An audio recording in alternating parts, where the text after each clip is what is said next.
ಈಗ ಚಿಕನ್ ಪದೇ ಪದೇ ಅದೇ ರೆಸಿಪಿ ಟ್ರೈ ಮಾಡಿ ಬೇಜಾರಾಗಿರ್ತೈತಲ್ಲ, ಆವಾಗ ನೋಡಿರಿ ಈ ಥರ ರೆಸಿಪಿ ಟ್ರೈ ಮಾಡಿರಿ. ಮನ್ಯಾಗ ಇವತ್ತು ಎಷ್ಟು ಚೆನ್ನಾಗಿ ಫ್ರೈ ಆಗಿತ್ತಲ್ಲ ಅಂತ ಕೇಳ್ತಾರೆ. ಆ ಥರ ರೆಸಿಪಿ ಇದು.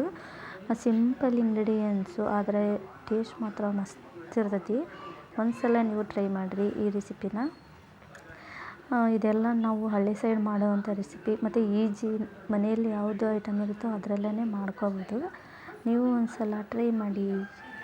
ಕಲರ್ ನೋಡಿದ್ರೆ ಗೊತ್ತಾಗ್ತೈತಿ ಎಷ್ಟು ಚೆನ್ನಾಗಿ ಬಂದೈತಿ ಫ್ರೈ ಅಂತೇಳಿ.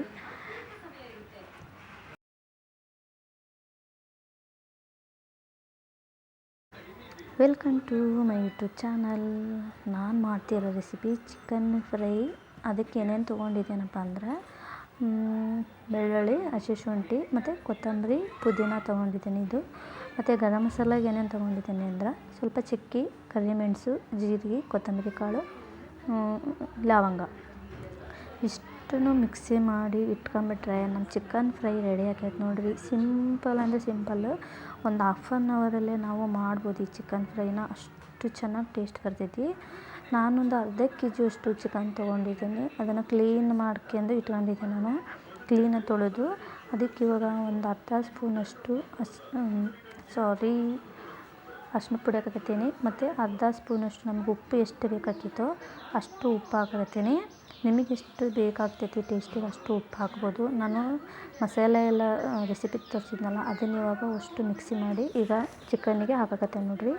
ಮತ್ತು ಇದು ಚಿಕನ್ನಿಗೆ ಹಾಕಿ ಒಂದು ಹಾಫ್ ಆನ್ ಅವರ್ 1 ಅವರಿಗೆ ಮಿಕ್ಸ್ ಮಾಡಿ ಇಟ್ವಿ ಅಂದ್ರೆ ಚಿಕನ್ ಟೇಸ್ಟ್ ಭಾಳ ಅಂದ್ರೆ ಭಾಳ ಚಲೋ ಆಕೈತಿ. ಮತ್ತು ಅರ್ಧ ಸ್ಪೂನಷ್ಟು ಖಾರ ಪುಡಿ ಹಾಕಕತ್ತೀನಿ.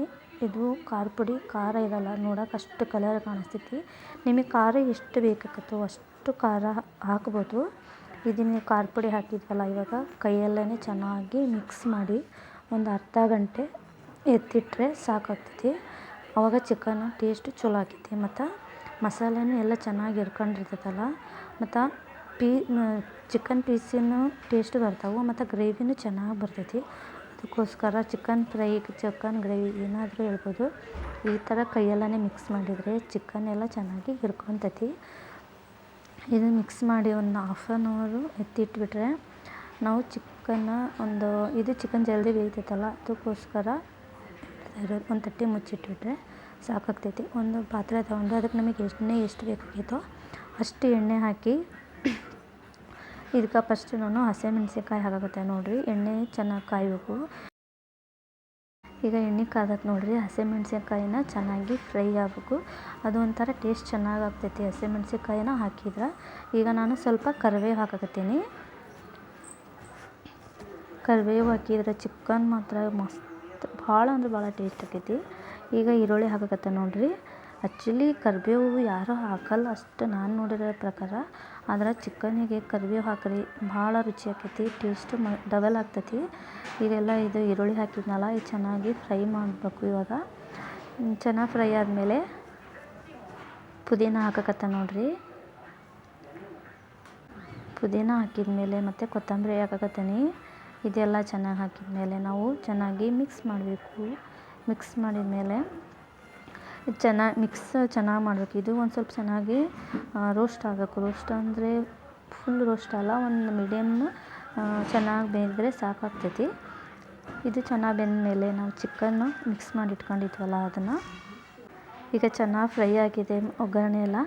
ಈಗ ಚಿಕನ್ ಕಾಲ್ಸಿ ಇಟ್ಕೊಂಡಿದ್ವಲ್ಲ ಮಿಕ್ಸ್ ಮಾಡಿ ಅದನ್ನ ಹಾಕಕತ್ತೆ ನೋಡಿ ಎಷ್ಟು ಚೆನ್ನಾಗಿ ಕಲರ್ ಕಾಣಕತ್ತೈತಿ. ಟೇಸ್ಟ್ ಮಾತ್ರ ಅಷ್ಟೇ ಚೆನ್ನಾಗಾಗಿತ್ತು. ಮನೆಗೆ ನನ್ನ ಮಗನೂ ತಿನ್ನೋಂಗಿಲ್ಲ ಚಿಕನ್ನು, ನನ್ನ ಗಂಡನೂ ತಿನ್ನಲ್ಲ. ಆದರೆ ಗ್ರೇವಿ ಮಾತ್ರ ಭಾಳ ಚೆನ್ನಾಗಾಗೈತಿ ಅನ್ನಕತ್ತಿದ್ರು. ಅಷ್ಟು ಚೆನ್ನಾಗಿ ಟೇಸ್ಟ್ ಬಂದಿತ್ತಿದು. ಮತ್ತು ಸಿಂಪಲ್ ಒಂದು ಹಾಫ್ ಆನ್ ಆಲ್ರೆಡಿ ಇದು ಚಿಕನ್ ಮೆತ್ತಗಾಗಿರ್ತೈತಲ್ಲ, ಮೆತ್ತಗೆ ಇದ್ದೇ ಇರ್ತೈತಿ. ಇದು ಹಾಫ್ ಆನ್ ಅವರಲ್ಲೇ ಬೆಂದುಬಿಡ್ತೈತಿ. ಆದರೆ ನಾಟಿ ಚಿಕನ್ ಮಾತ್ರ 1 ಅವರ್ ಬೇಕೇ ಬೇಕು. ಅದು ಕುಕ್ಕರಿಗೆ ಹಾಕಿ ಕೂಗಿಸ್ಲೇಬೇಕು. ಈ ಥರ ನಾವು ಡೈರೆಕ್ಟಾಗಿ ಮಾಡೋಕ್ಕಾಗಲ್ಲ. ಮತ್ತು ಟೊಮೆಟೊ ಹಾಕಕತ್ತೆ ನೋಡಿರಿ. ಇವಾಗ ಹಾಕಿದ್ರೆ ಟೇಸ್ಟ್ ಚೆನ್ನಾಗಿರುತ್ತೆ ಟೊಮೆಟೊ. ಅದ್ರ ಜೊತೆಗಾದರೆ ಎಲ್ಲ ರೋಸ್ಟ್ ಆಗಿ ಸೇರಿದಂಗೆ ಆಗ್ಬಿಡ್ತೈತಿ. ಈಗ ಚಿಕನ್ ಹಾಕಿದ್ಮೇಲೆ ಈಗ ಚೆನ್ನಾಗಿ ಸ್ವಲ್ಪ ಮಿಕ್ಸ್ ಮಾಡಬೇಕು. ಈಗ ಚಿಕನ್ ಹಾಕಿದ್ಮೇಲೆ ಸ್ವಲ್ಪ ಚೆನ್ನಾಗಿ ಮಿಕ್ಸ್ ಮಾಡಬೇಕು. ಅದು ಇಲ್ಲಾಂದರೆ ತಳ ಹಿಡಿದ್ಬಿಡ್ತೈತಿ. ಈಗ ಚಿಕನ್ನ ಚೆನ್ನಾಗಿ ಮಿಕ್ಸ್ ಮಾಡಿದ್ಮೇಲೆ ಒಂದು ತಟ್ಟೆ ಮುಚ್ಚಿ ಬಿಡಬೇಕು. ಇವಾಗ ನೀರು ಹಾಕಬಾರ್ದು. ಯಾಕಪ್ಪ ಅಂದರೆ ಎಣ್ಣೆ ಒಳಗೆ ಸ್ವಲ್ಪ ಚೆನ್ನಾಗಿ ಅದು ಬೇಯಬೇಕು. ಆವಾಗಲೇ ಎಣ್ಣೆನೂ ಚಿಕನ್ನು ಬಿಡ್ತೈತೆ. ಆವಾಗಲೇ ಗೊತ್ತಾಕೈತೆ ನಮಗೆ ಯಾವ ಥರ ಬೆಂದೈತಿ ಇಲ್ಲ ಅಂಥೇಳಿ. ಈಗ ನೋಡಿರಿ, ಈಗ ಚಿಕನ್ನು ಹೆಂಗೆ ಬೆಂದೈತಿ ಅಂತ ಗೊತ್ತಾಕೈತಿ. ನಾನು ಒಂದು ಡ್ರಾಪು ನೀರು ಹಾಕಿಲ್ಲ ಹೇಳ್ಬೇಕಂದ್ರೆ, ನೀವೇ ನೋಡಿದ್ರಲ್ಲ ಚಿಕನ್ನ ಅಷ್ಟೇ ಹಾಕಿರೋದು ನಾನು. ಚಿಕನ್ನು ಎಣ್ಣೆನೂ ಬಿಟ್ಟೈತಿ, ಆಲ್ರೆಡಿ ನೀರು ಬಿಟ್ಟೈತಿದು. ಚಿಕನ್ ತೊಳೆದಿರ್ತಾವಲ್ಲ ಆವಾಗಲೇ ನೀರು ಇಟ್ಕೊಂಡಿರ್ತೈತಿ ಇದು. ಮತ್ತು ಚಿಕನ್ ಅಂಗಡಿ ಒಳಗೂ ಎಷ್ಟೇ ನಾವು ಫ್ರೆಶ್ ತರ್ತೀವಿ ಅಂದ್ರೆ ಹಾಕಿರ್ತಾರೆ. ಈಗ ಒಂದು ಸ್ವಲ್ಪ ನೀರು ಹಾಕಕತ್ತೆ ನೋಡಿರಿ, ನಾನು ಇಷ್ಟೇ ಹಾಕೋದು ನೀರು, ಸಾಕಾಗ್ತೈತಿ ಇದು. ಸ್ವಲ್ಪ ಕೊತ್ತಂಬರಿನೂ ಮೇಲೆ ಹಾಕಕತ್ತೀನಿ. ಇಷ್ಟು ಹಾಕಿ ಇನ್ನೂ ಒಂದು ಕಾಲು ಗಂಟೆ ಒಂದು 20 ನಿಮಿಷ ಚಿಕನ್ ಬೇಯಿಸಿಬಿಟ್ರೆ ಚಿಕನ್ ಫ್ರೈ ರೆಡಿ ಆಕೈತಿ. ನೋಡಿರಿ, ಈಗ ಚಿಕನ್ ರೆಡಿ ಆಯಿತು, ಗೊತ್ತಾಗ್ತೈತಿ ನೋಡಿ. ನಾನು ತೋರಿಸ್ತಾ ಇದ್ದೀನಿ ಎಣ್ಣೆ ಯಾವ ಥರ ಬಿಟ್ಟಿದೆ ಅಂತ. ಎಷ್ಟು ಚೆನ್ನಾಗಿ ಕಾಣಿಸ್ತಾ ಇದೆ, ಟೇಸ್ಟು ಹಂಗೆ ಆಗಿತ್ತು ನೋಡಿರಿ. ಎಷ್ಟು ಸಖತ್ತಾಗಿ ಕಾಣಿಸ್ತಾ ಇದೆ ಇದು. ನಾವು ಯಾವುದು ಹೊರಗಿಂದು ಪಾಕೆಟು ಗರಂ ಮಸಾಲ ಅದು ಯಾವುದು ಯೂಸ್ ಮಾಡಿಲ್ಲ, ಎಲ್ಲ ಮನೆಯಲ್ಲೇ ಮಾಡಿರೋದು ನೋಡಿರಿ. ನಿಮಗೆ ಕಾಣಿಸ್ತಾ ಐತಿ ಯಾವ ಥರ ಆಗಿದೆ ಅಂಥೇಳಿ. ಎಣ್ಣೆ ಎಲ್ಲ ಎಷ್ಟು ಚೆನ್ನಾಗಿ ಬಿಟ್ಕೊಂಡೈತಿ ಮತ್ತು ಎಷ್ಟು ಚೆನ್ನಾಗಿ ಕಲರ್ ಕಾಣ್ತಾ ಐತಿ ಅಂದರೆ. ನಿಮಗೂ ಈ ರೆಸಿಪಿ ಇಷ್ಟ ಆದರೆ ಒಂದು ಸಲ ಟ್ರೈ ಮಾಡಿರಿ. ಮನೆಯಲ್ಲಿ ಚಪಾತಿನೋ ಅಥವಾ ರೊಟ್ಟಿನೋ ಏನಾದರೂ ಮಾಡಿದರೆ ಈ ರೆಸಿಪಿ ಟ್ರೈ ಮಾಡಿದರೆ ಮನ್ಯಾಗ ಚಪಾತಿನೂ ಇರಲ್ಲ, ರೊಟ್ಟಿನೂ ಇರಲ್ಲ, ಆ ಥರ ಖಾಲಿ ಮಾಡ್ತಾರೆ. ಇದು ಒಂದು ಸಲ ಟ್ರೈ ಮಾಡಲೇಬೇಕು ಅಂತ ನಮ್ಮ ರಿಕ್ವೆಸ್ಟ್ ಇದು. ನೋಡಿರಿ, ತಟ್ಟೆಗೆ ಹಾಕಿ ನಾವು ರೊಟ್ಟಿ ಜೊತೆ ತಿಂತಾ ಇದ್ದರೆ ರೊಟ್ಟಿನೂ ಖಾಲಿಯಾಗಿದ್ದು ಗೊತ್ತೇ ಇಲ್ಲ, ಚಿಕನ್ ಫ್ರೈ ಖಾಲಿಯಾಗಿದ್ದು ಗೊತ್ತೇ ಆಗಿಲ್ಲ. ಈ ವಿಡಿಯೋ ನಿಮಗೆ ಇಷ್ಟ ಆದರೆ ಒಂದು ಸಲ ಟ್ರೈ ಮಾಡಿ. ಪ್ಲೀಸ್ ಸಬ್ಸ್ಕ್ರೈಬ್ ಮಾಡಿ, ಫ್ರೆಂಡ್ಸ್ ಆ್ಯಂಡ್ ಫ್ಯಾಮಿಲಿಗೆ ಶೇರ್ ಮಾಡಿ. ವಾವ್, ನೋಡಿ ಎಷ್ಟು ಸಖತ್ತಾಗಿ ಕಾಣಿಸ್ತಾ ಐತಿ. Thank you so much.